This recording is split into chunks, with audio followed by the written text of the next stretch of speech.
Hey, what's going on, everybody?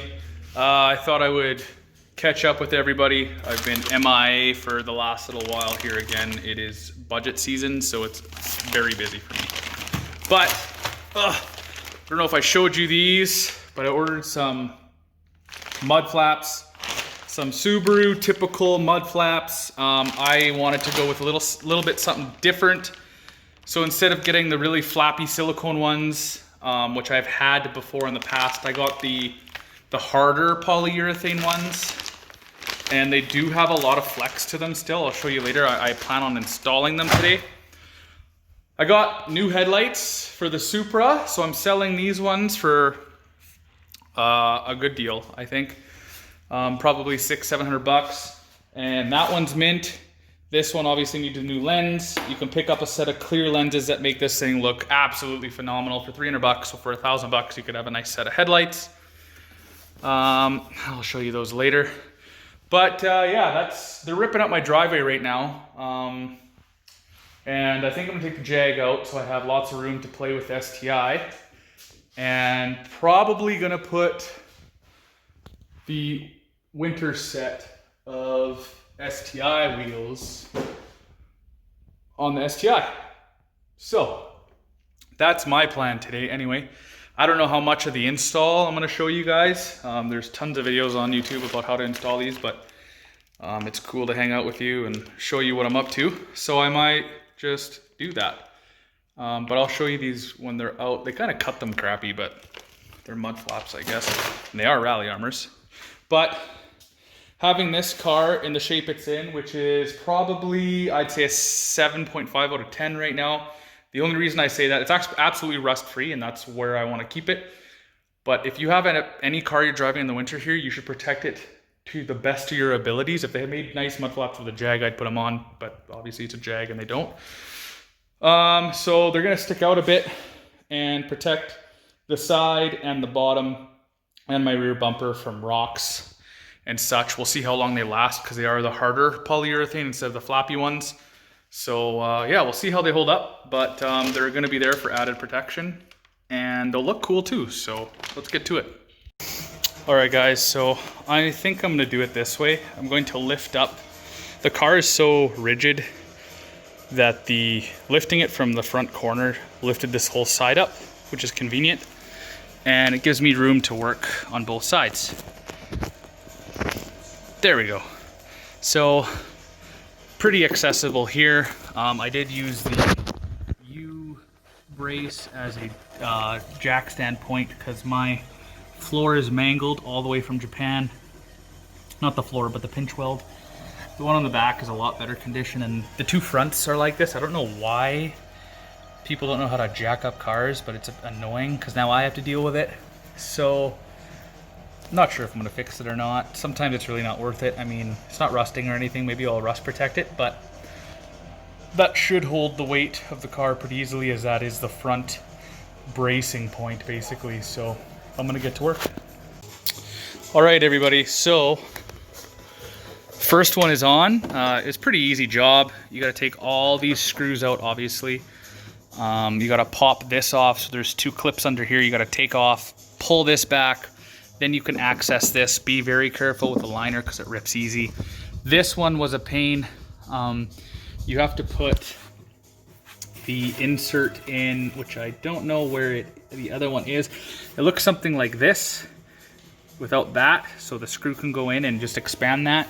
But as you're putting this long screw in the spacer, it's supposed to expand and hold it in there. But the little plastic clip in there just kept spinning. So you really have to apply pressure to this one to get it to go. But yeah, she's perfect. Looks really good. I am raising this too. Looks like the anti-seize stayed on it, which is good. It was a little crusty from all the rocks, but I did put tape on it, and the tape kept all the rest in good shape. So I'm gonna re-tape that. I just blew it out with the air hose, and it's in good shape. And I raised it probably 2 centimeters, if that, just for the winter, better ground clearance for the winter. So yeah, that's what I'm gonna do. And I'm gonna measure from the top hat down so I can match the other side. And I'm gonna write it down on my whiteboard and match both the rear and the front, and it should land me very, very close to all four corners, so stay tuned. All right, everybody, so both sides are done. I measured this one, it came in at 11.25 from the very top of the tower to this ring. I anti-seized it, I put some new tape on it. All right, so here in the back, the tape was still on it. I just cleaned it up, put some anti-seize on it. You're in here, you might as well throw some anti-seize on it and keep the coilovers lasting long as possible, right? And I just put a new layer of tape here. And now I'm going to measure the very top of the tower all the way to this first ring so I can match the other side. All right, everybody, so here's what it looks like the way it was before, stock. And here's what it looks like with the new winter wheels and the mud flaps. I'm actually digging this look. I really like the look of the silver wheels and the mud flaps. It looks killer. Now, as you can see, I did raise it for winter time. It will settle probably 1/4 of an inch, so it's bang on. But look at that. Turned out really nice. Now the other side.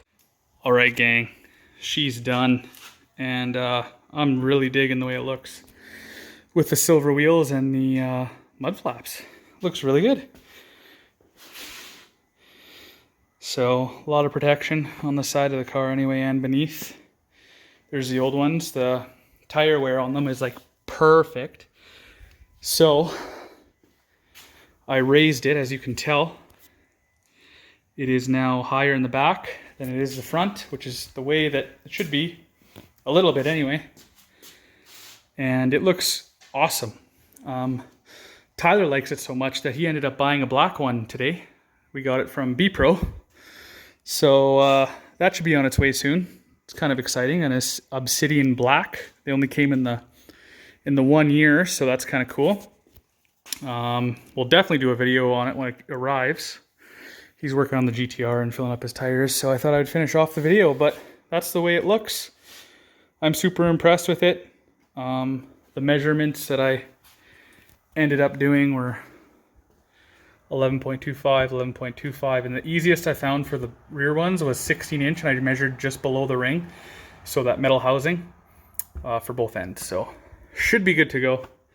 Wouldn't change the camber that drastically, and if it did, for some reason, I have camber plates that can adjust. But that's what the STI looks like. So as always, I hope you guys enjoyed the video. Super easy install. Screwdriver is all you need, really, and a Phillips and a flathead to pop all the old clips off, and you're good to go.